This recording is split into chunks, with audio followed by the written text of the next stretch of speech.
You're listening to the Fooled by the Root podcast. Hello, this is your host, Heidi Marble.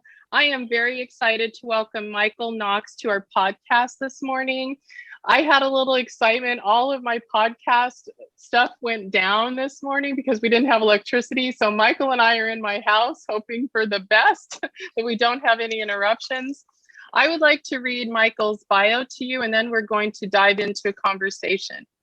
Michael was adopted in 1961 in Illinois. He grew up with two younger sisters, one adopted, one biological, and moved to Southern California when he was 5. He has been married for 36 years and has 3 wonderful children and 1 granddaughter. He worked in the television industry for many years and moved his family to Atlanta to work on the Olympics and never left.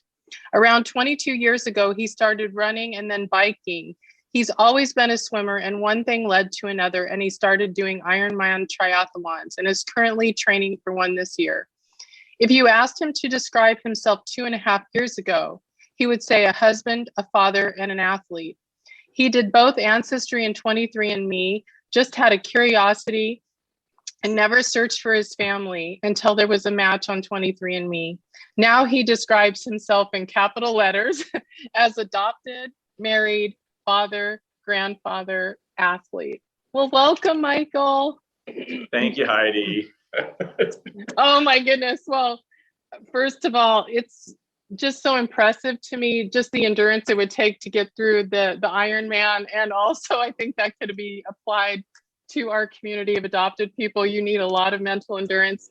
But before we dive into all of those parts of your story, for people that haven't heard from you yet, it would be really lovely if you could just build out your adoption story for us, and then we'll get into more questions. Right on. I appreciate that. Like I said, my father, this is adopted side. He grew up in a small town in Illinois, and he was a star high school athlete and went off to the local college. And my mother her family was very wealthy and had a rich heritage. And she went off to the same college, and they met there, they got married, and they tried to have, kids for 10 years. And my father was the oldest of 13. So all of his brothers and sisters were starting to have kids, and they didn't have anything. After about 10 or 12 years, they adopted me. And now I look back on it as I was purchased. I was purchased for, heritage. My grandmother was the only child to my mom, who was the only child, and they needed to pass on the legacy of the Wilcox family. So, I didn't realize that until 2.5 years ago when I started going down the world of adoption. And then 2 years later, my parents adopted my younger sister. We're not related. And we lived in Glenview back then. That's where my mom and dad lived. And so, let me see, with the pressure off, we're still in Illinois, mom gets pregnant. And so here comes the baby. Yeah. Here comes the baby sister, which, it took 30 years for her to admit it, but she was the chosen one and treated a little differently.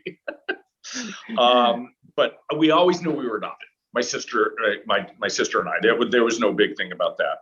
So in 1965, we moved to Southern California.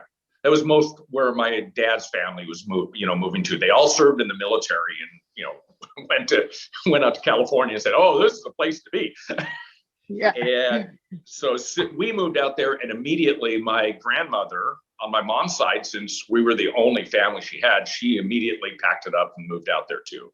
She was a good, nice lady. So we lived in the same home. It was a great neighborhood, tons of kids, lots of things to do, lots of ways of getting in trouble too.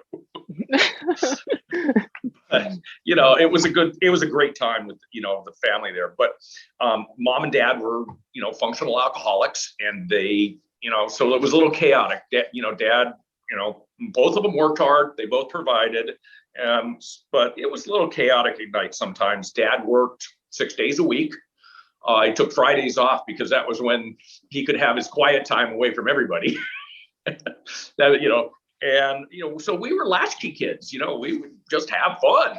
And so, but when we were 12, my mom had a falling out with her mother, my grandmother, the only child, and never talked to her again until she died. My grandmother was really, really who I bonded well to the most. She was an actress, quote unquote. She didn't really need to work. She had tons of money, but that was her thing. And she would read stories to me all the time, like, Mark Twain and Tom Sawyer and, Huck Finn. And she could put all the voices and characters in it. It was great. It was great. So when she was disconnected to us, that was probably one of, we couldn't figure it out, as kids. We didn't know. But, it was hard. So then, having kind of a dysfunctional neighborhood, and actually not neighborhood, but home, and, being in Southern California, well, that's when you start drinking as a teenager, and that led to doing drugs and all that kind of stuff. And so at about 16 years old, I got in a huge argument with my mom. It was probably over, who knows what, I don't even remember back then. And she's screaming, yelling, and she leaves and comes back out. She says, just leave, get out of my house, and here's your adoption papers. Go find your real family. Oh, yeah, Michael. But it didn't, back then it was like, okay, whatever, because I was, I had just as much confusion at that. But,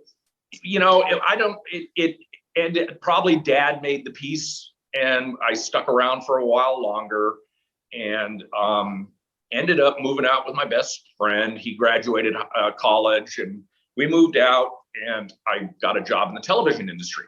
Well, not the greatest place to be when you're already drinking and doing drugs, because it's well known that's a great industry for that. But either way, in 1985, I married my wife. I only knew her for about 6 or 8 months. It's a miracle we lasted this long. Congratulations.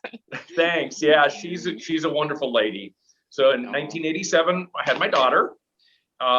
My adoptive dad died a month before she was born. So I was drinking even more, with, all the confusion of having a baby, and I was working, 15 hours a day, and, all that kind of stuff. And Dad had been sick for a couple of years with cancer. So, it just kind of spiraled, but my wife kind of went along. She was like, okay, this is life. And we had my son, Matthew, 2 years later. But in 1991 is when everything kind of changed, because I at that point was making too much money, and I had a race car, and I crashed it. And, that was the night I said I saw God. I gave up smoking, drinking, drugs, everything that night. So it was great. And so a couple of years later, because there was this gap, like 4 years, we decided to have my son, Daniel. We had picked out 2 names for Danny, and it was either going to be James or Daniel. And we let my younger son pick the name. So he picked Danny, and and it was great.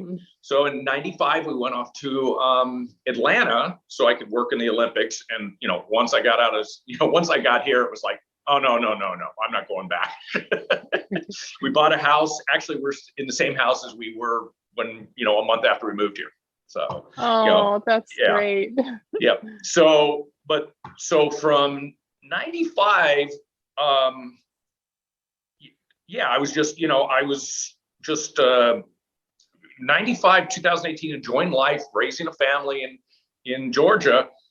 But in 1999, at 38 years old, I weighed in at 270 pounds, and I was taking high cholesterol, blood pressure medicine, and all that kind of stuff. So in 2000, I started working out and started running and biking, like I said. And so between 2007 and 17, I did 5 Ironmans. And that was, I enjoy them. I don't know why, but I do. When I'm training for my next one, because I said when I turn 60 and I'm a grandfather, I'll do my 6th one. So that's why I signed up to do one this year. So congratulations, Michael. That is amazing. Well, if I can interject here, there were several things that you said that really, really stuck to me. The first one at the very beginning, when you were explaining your story, is the word that you use, purchased. That just ripped my heart, because I think a lot of us come to that understanding, and it's a harsh one to have to consider. So, thank you for your honesty using that word. Yeah. It was, I mean, it made a lot of sense, once I started going down the road of adoption and hearing other people's stories and whatnot, and going, why my grandmother was so instrumental in everything. She had the money, and she was the one that actually put up the money to get me adopted, and my sister. Wow. So, Wow, Michael. And then and we were talking before we pressed record that, like so many of us, you didn't think adoption affected you. And at what point did you realize, it sounds like when you got the DNA, but when did you start to realize, wow, this is really an underlying issue in my life? Oh, not until the first phone call, and everything spiraled. I could not put two and two together about anything of adoption, but now I look back at my whole life and say, there's all these triggers. And I heard in one interview, somebody said, oh, I see you're a rocker, you rock back and forth. And I said, and I go, oh my God, I've done that my whole life. One person said to my daughter, you're going to make a great mom. You rock back and forth. And she goes, well, I got that from my daddy. And I heard, I've heard that several times about, it's like a self-soothing kind of thing, that if you're standing still, you rock back and forth. And I'm going, okay, I guess I don't know, but I do it. It's that same thing when any of us that are adopted hear a story and go, yep, that's me. Mm-hmm. Yep, I do that. Yes, my fur babies are more important to me than any of my, because they love unconditionally. So, yeah. Yeah. And I think when you're an adopted person, one of the harsh realizations, and I don't even think that it's, conscience in most instances. I don't think adopted parents are trying to hurt us. They want a family. But the reality is that we do have to rock back and forth and ride this fence of duality between the two lives, the one, and trying to find identity. And I would love to know, we talked a little bit about your daughter getting that from you. How has being adopted in your mind, now that you've had time to think of it, how does it inform your parenting? Because I'm really unpacking that right now, even though my son's grown up. I'm like, oh man, it really affected how I parented. What affected me was my dad was disconnected, and I became overconnected. I actually left the television. My kids would never say overconnected, but I made sure that I left the television industry and started working on my own, and I could take time off to do whatever with the kids. Because when I worked before, I was traveling all the time. I was one of those absence dads. And I just said, no. And so, backpacking trips with the boys and chaperoning with my daughter. And I did a ton of things with them that I would have never been able to do if I had the, 60-hour-a-week job.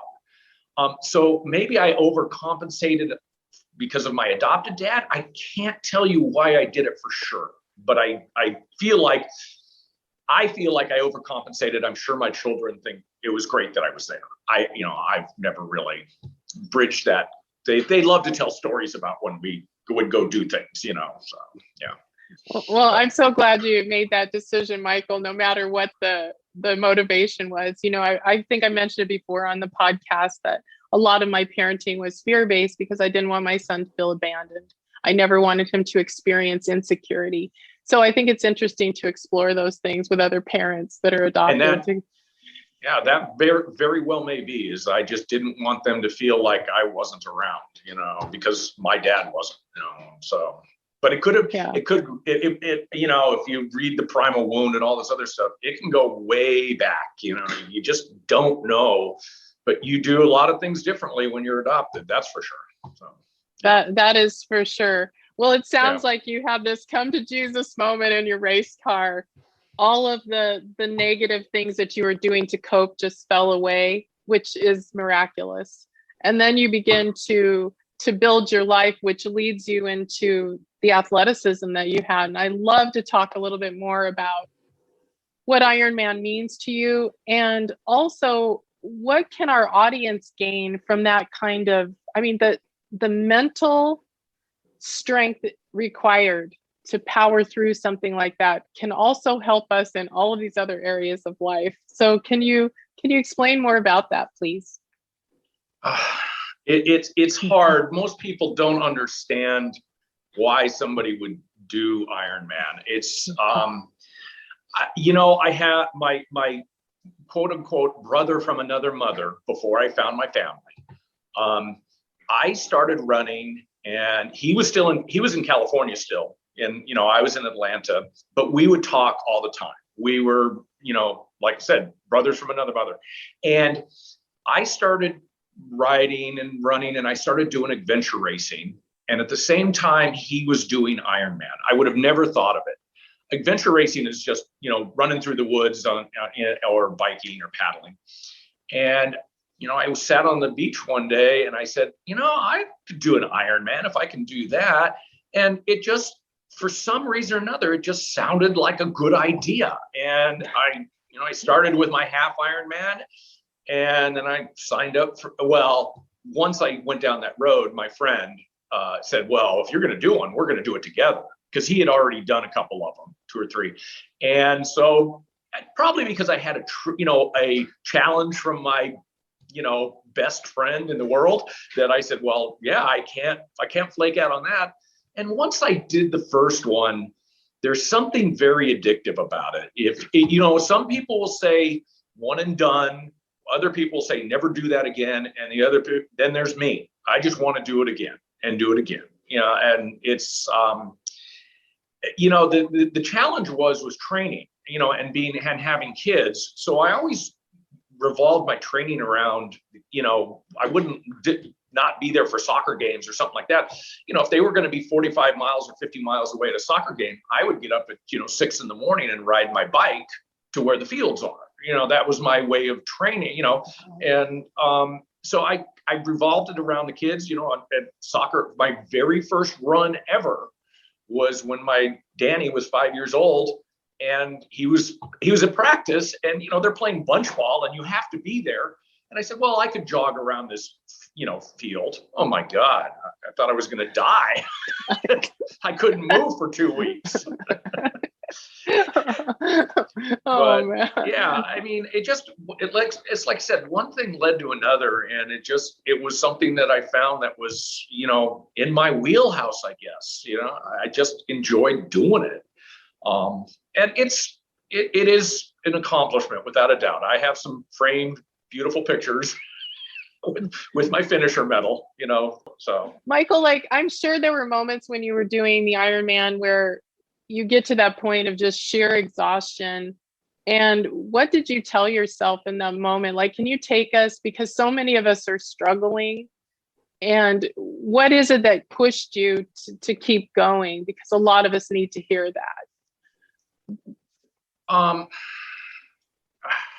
You know, Heidi, I wish I could tell you what it is deep in the back of my brain that makes me keep going. You know, maybe it wasn't, you know, my dad was the star athlete and I was the miserable, you know, loser kid, you know. So you had something to prove. So maybe, you know, maybe I was just, you know, trying to prove something to him, you know, that I'm dead and gone for, you know, whatever, 15 years, 20 years. I might have been trying to do that. I never, quitting an Ironman never dawned on me ever. I mean, even if I had a motto for all my races that I started very young, very early on. And I said, I just want to finish strong and have fun. I don't want to be the guy on the side of the road puking. I don't want to be the person crawling over the finish line. I don't want to be taken to the hospital at the end. I just wanted to have fun doing it. And it kind of played out. But there were times where, I was getting like, you first get off the bike after 112 miles and you start, you try to run and go, what am I doing here? But then you get your rhythm going and you just kind of go. And every once in a while you'll be walking or running really slow and somebody will come up next to you and you start talking with someone and you're on the same, we're in the same boat together. So it was, yeah. So no, that was a really great answer. Thank you. I guess. Yeah. No, it really was. And I think the metaphor of Ironman really appeals to me when we think about the adoption community. It is a marathon to be an adopted person and to piece together identity, to cope with all of the things we need to do to try to find peace and healing. And we haven't really talked about reunion with you. And I think it would be interesting to see how that went for you. How did you get through it? Can you tell us a lot about that, please? Yeah. So, I did Ancestry more than that, 10, 12 years ago. And it just, back then it was, oh, you're Finnish Russian, when that was the end of it. I never looked at it again after I saw it. And then I was listening to a podcast about fitness and did 23andMe because you do some stuff with the raw data.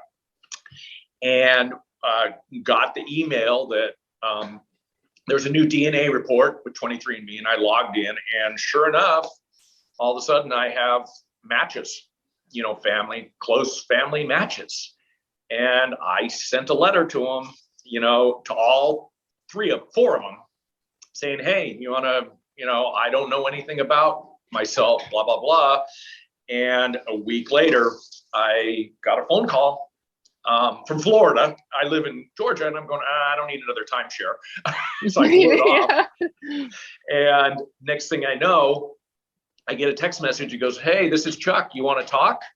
And I said, yeah. And in the same room that I am talking to you, it's my gym downstairs. I can close the door and have privacy.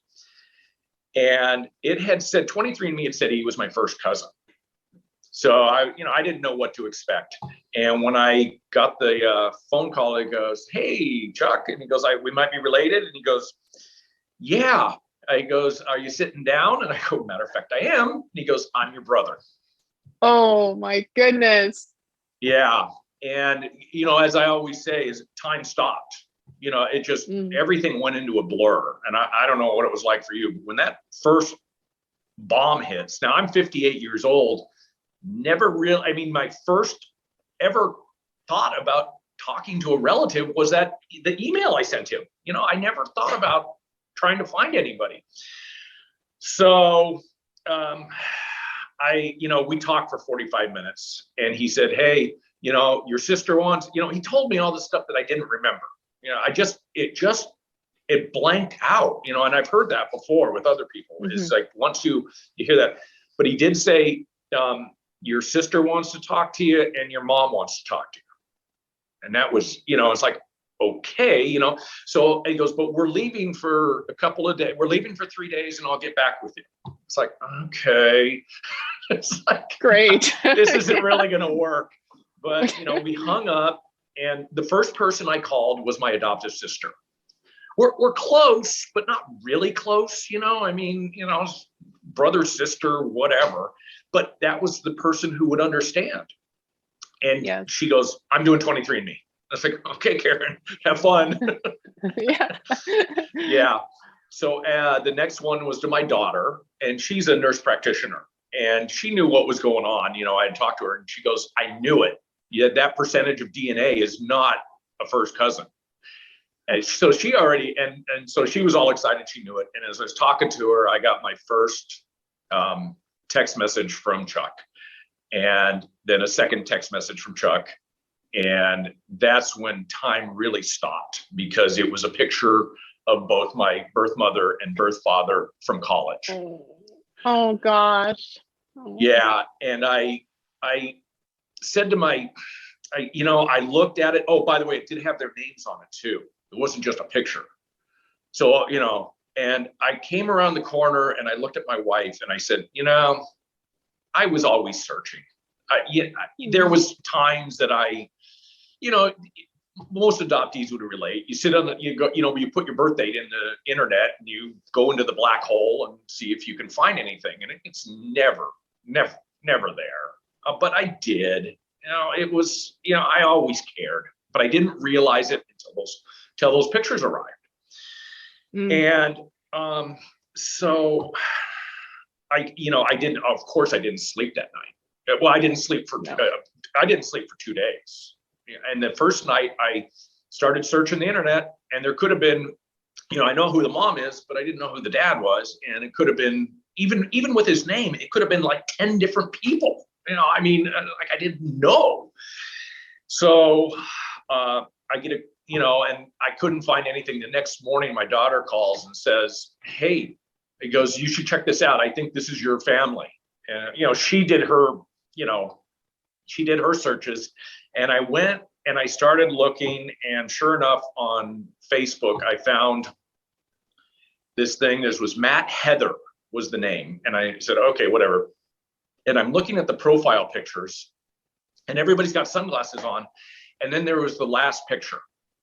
And I'm looking at this girl, and I swear to God, I'm looking at a ghost. There was something about her I must have sat there and looked at it for 45 minutes. I just couldn't take my eyes off her. And as it turns out, I sent you a couple pictures. You'll see that we could be identical. I mean, we're 10 years apart, almost to the date.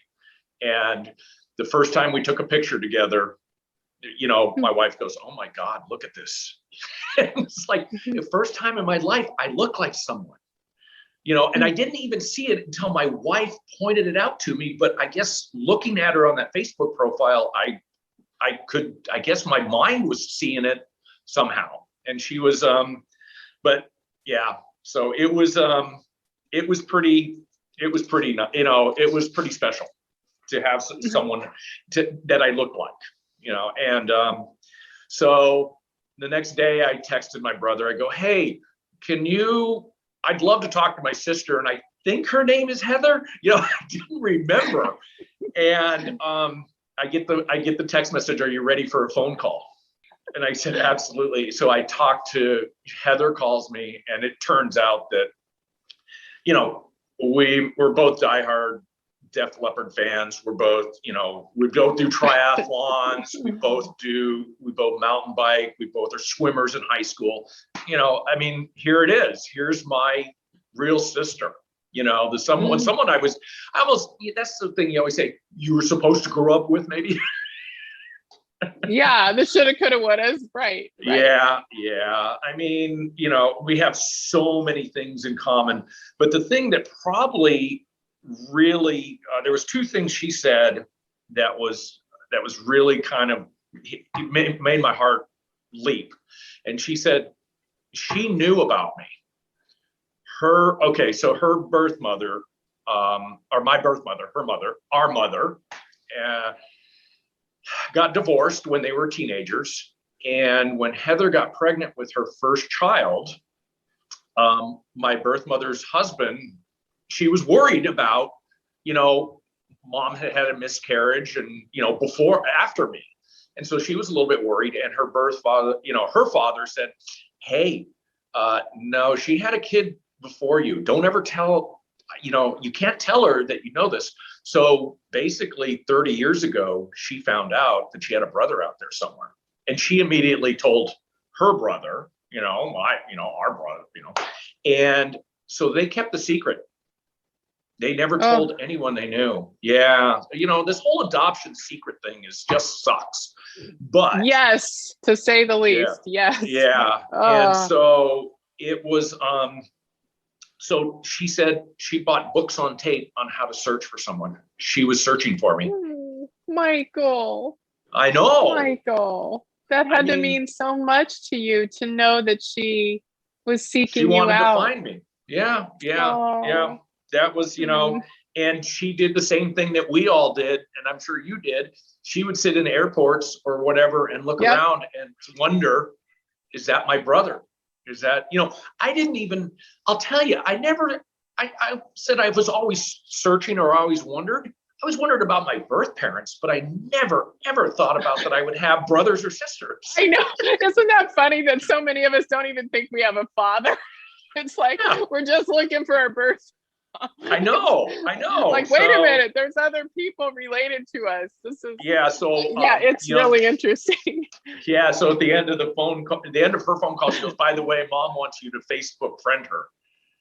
Oh, and my gosh. And she kept saying, "Our mom." She never, that's how much. Yeah. So Heather's a pretty special girl to me. Oh, Michael, that's such a beauty. I found a sister and I found a brother, and what an incredible, lovely surprise to have, because reunion can be hard and it can be painful. Yes. It can bring up a lot of issues and stir up a lot.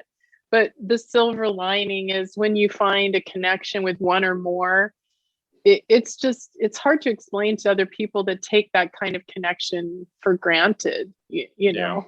So take us to your mom now. This is, oh my gosh.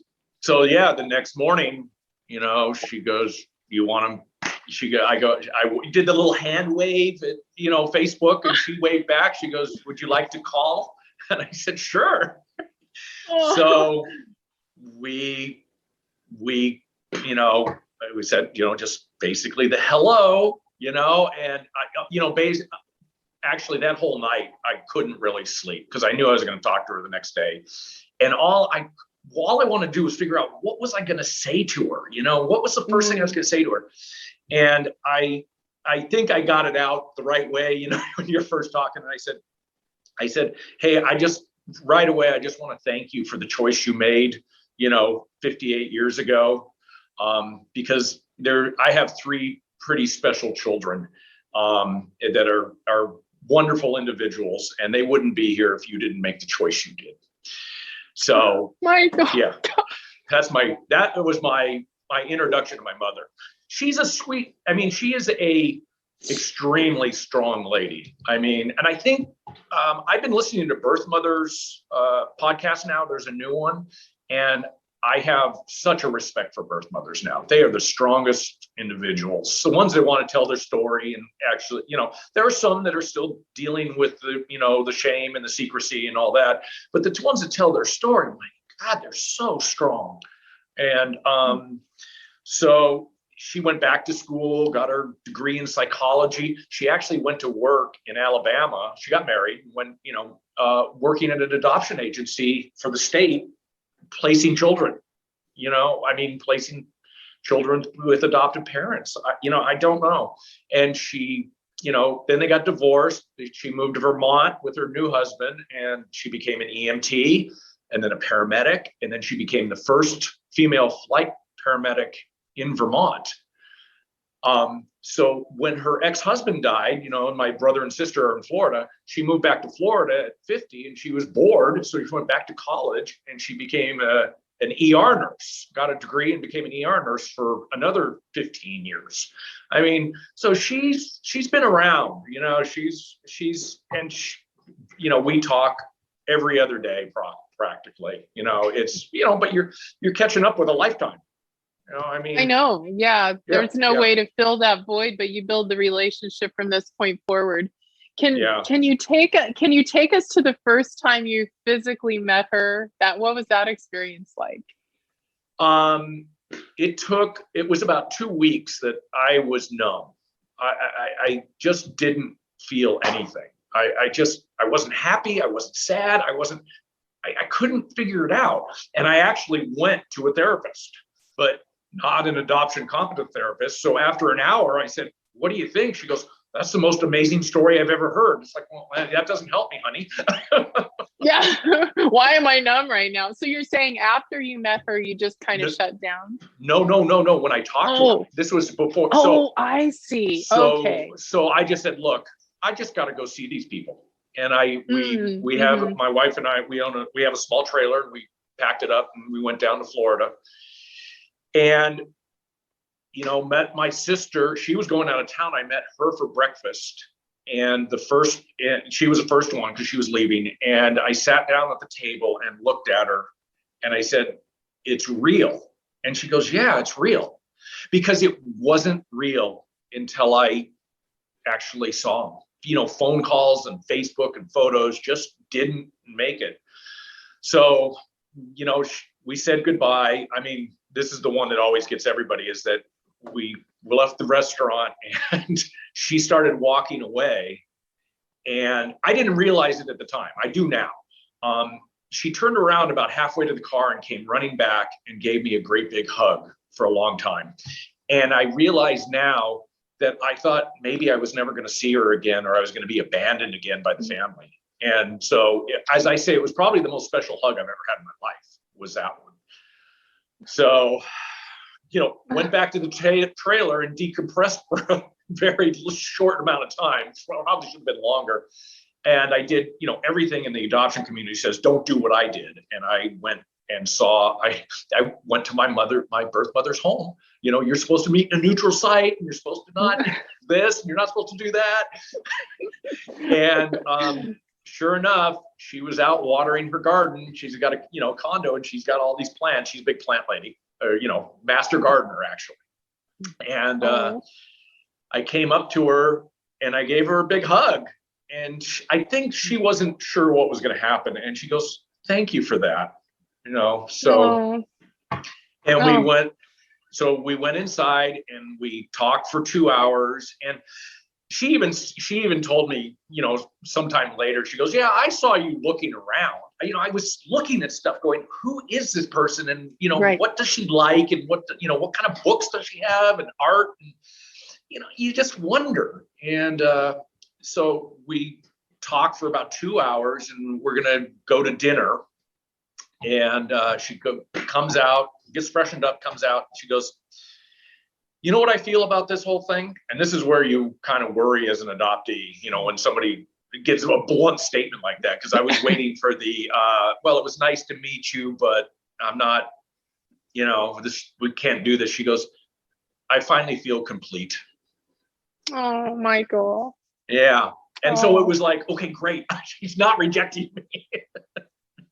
Yeah, that's a very real fear, and sadly a reality for a lot of people, and you have to brace yourself because you don't know what's going to happen. I'm just so grateful that was your outcome. Yeah. So thank you.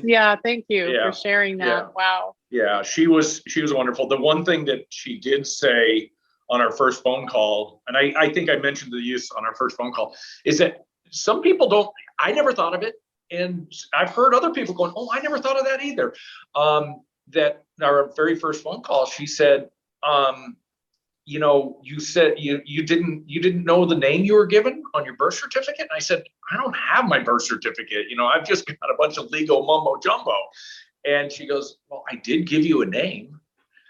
And I said, "Oh, really? I wasn't ready for that one." And she goes, "You want to know what I named you?" And I go, "Well, of course I do." She's very honest about everything. And she goes, I named you Daniel, same as my son." So it was kind of, yeah. So oh my gosh, Michael. So I immediately called my baby boy and said, "Well, you're officially Junior." Yeah. Oh, that's just incredible to hear. And so can you bring us to the current, like right now, where are you at with, like, how long have you been in Reunion and how is it going? Are you still connected? What advice would you give our community about Reunion? Take it slow. I didn't follow any guidelines. I just jumped in. Matter of fact, I know my birth, I've met my whole family on the birth father side too. So, and for them, remember, everybody on the birth mother side knew about me. Birth father side, nobody knew about me. I was complete, radio silence on that side. And so for them, it's been a big shock. And I haven't pushed anything. I actually went up and met them in Chicago. We went to the Bears game. I have four half brothers and a half sister, and I met two of the brothers and and my sister. We went to a Bears game together, and it was a great time. But they've been very nice and receptive. But there's a couple of them that were really standoffish, and I didn't do anything. I mean, I would just send them maybe a Happy Thanksgiving or a Merry Christmas text message, and that is it. I did not force anything on anybody. And in the last 5 months, it took almost 2 years. Those two brothers have both reached out, and we've had long phone calls and talked, but it was on their terms, not mine. I just left it. Like I said, I mean, for them, they never knew anything about me, so it was hard. Where on the mom side, everybody knew about me. With what goes on now is that, my wife is, she lives and breathes gardening, and my birth mother lives and breathes gardening. My adoptive mom, who's, never really talked to my wife, ever for the most part. All of a sudden my wife has a best friend because all of a sudden I hear them talking and I'm going, oh, she's talking to my birth mother. They just call each other. So on birth mother's side, she's been very open and very honest about everything. And, and I think it's a lot easier because everybody knew about me on that side for so long that it wasn't there were secrets, but they knew I existed. But on the birth side, I really, I threw a giant wrench in the birth father's family. That's for sure. And I get it. I mean, they have to be in as much shock as I was. I mean, you have to put the shoe on the other foot. It's like, if you don't think about how much you're in shock that you just found all these half brothers and sisters. Well, they probably feel exactly the same way. No, that's an important point, Michael. I never really thought about it the way that you stated it. Thank you so much for the differentiation between the two experiences, because it makes sense when you think about it that your biological mother, the fact that they knew about you, even though they didn't know you existed in their world. And then you have the polar opposite of that, where there's no indication that you even exist, and how you had to experience both of those things. That's really important information. And yeah. And then, like I said, I'm very thankful that the other brothers have reached out and said hello at least. It's, and I actually I talked to my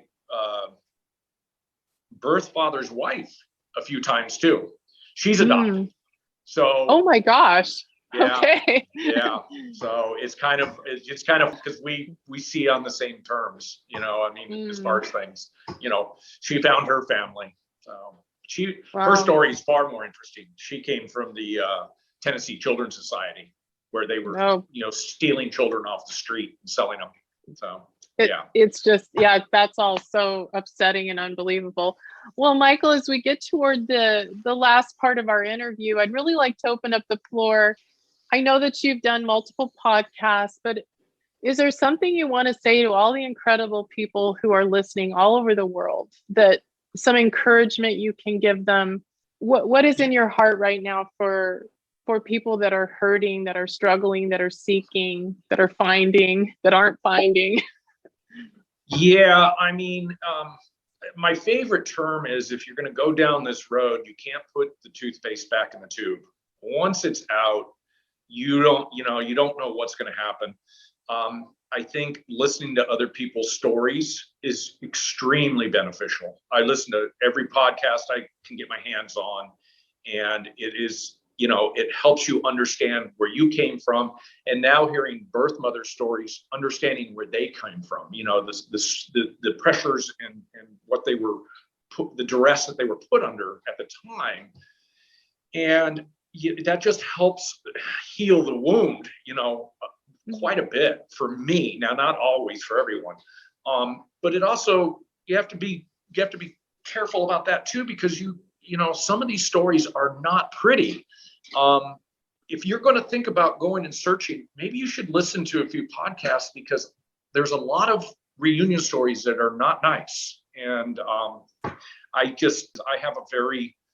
have a wonderful reunion story. Everyone has been very nice to me, very welcoming. Nobody's, I haven't gotten the rejection from anybody, and it's 2.5 years. So I'm hoping I'm past the honeymoon stage of reunion. But being involved with the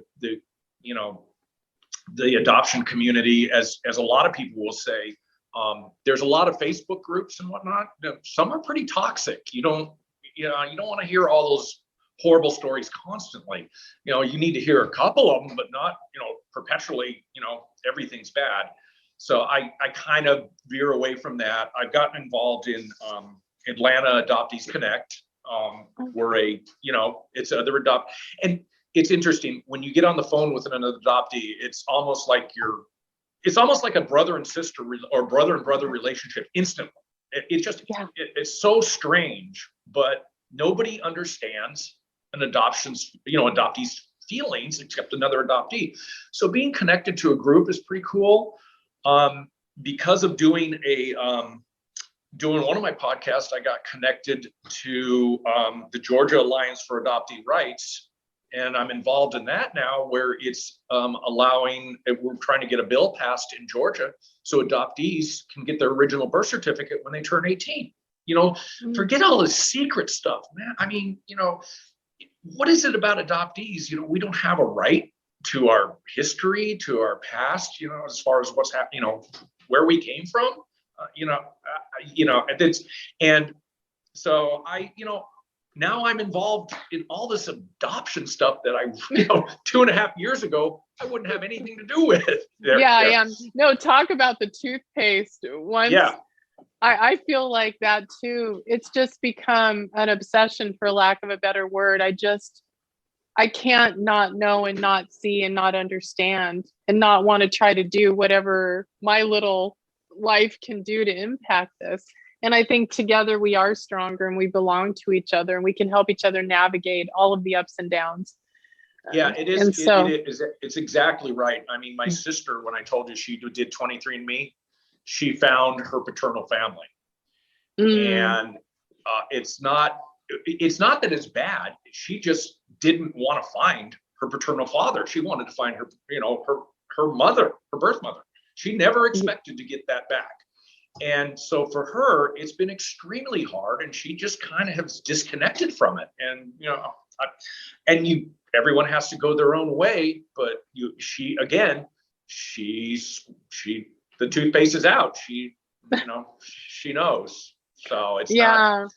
Yeah. So but I mean, I tried to go to an adoption competent therapist, but gee whiz, it's so expensive and insurance doesn't cover it. And, I know that there's one of the things that I've heard over and over again is like, find an adoption competent therapist. Well, find one that takes insurance and you can talk to them. I feel like I'm navigating it fairly well, but I'm probably navigating it fairly well because my birth family has been so nice. I imagine if I had secondary rejection and things like that, I would probably be a little bit freaked out. Yeah, no, thank you for sharing that, Michael. And it's very real, the access to help. And I think it's very confusing because everyone's always pushing, if you need help, go get it. It's like, well, we understand the professionals deserve to get paid. This isn't a ding to them. They deserve to get paid for what they do. It's just access is a challenge. And I really hope that, there's a lot of people out there in our community, they're trying to solve that problem so that we can have the type of specific counseling that would be the most beneficial. So thank you again for pointing that out and for your advice. And I just wish you all the luck with your next Ironman. And it's been so lovely to hear your incredible story, Michael. It's been quite the adventure, that's for sure. So. Oh yeah, it certainly has. Well, thank you for hearing my story, sharing it. So. Oh my gosh, Michael, of course. And I have to say, if anybody that lives in Atlanta or in Georgia and wants to be part of our group, I'll send the link. I'll send you the links to it. And we're looking for more people, obviously. So That'd be great, Michael. Well, thank you. thank you, Heidi.